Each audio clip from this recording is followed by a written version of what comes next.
CID మాజీ chief IPS అధికారి Sunil కుమార్పై suspension వేటు పడింది. ఆయన్ను సస్పెండ్ చేస్తూ ఏపీ ప్రభుత్వం ఉత్తర్వులు జారీ చేసింది. ముందస్తు అనుమతి లేకుండా విదేశాలకు వెళ్లడంతో ఆయనపై ప్రభుత్వం సీరియస్ అయింది.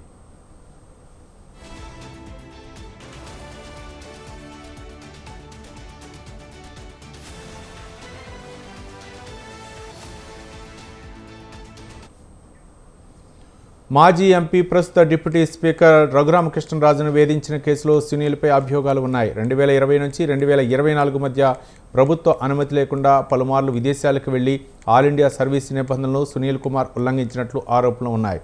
దీనిపై గతంలో రెవెన్యూ శాఖ ప్రత్యేక ప్రధాన కార్యదర్శి ఆర్పి సిసోడియా నేతృత్వంలో విచారణ కమిటీని ప్రభుత్వం ఏర్పాటు చేసింది. ఈ క్రమంలో సునీల్ కుమార్ను సస్పెండ్ చేస్తూ ఇవాళ ఉత్తర్వులు జారీ అయ్యాయి.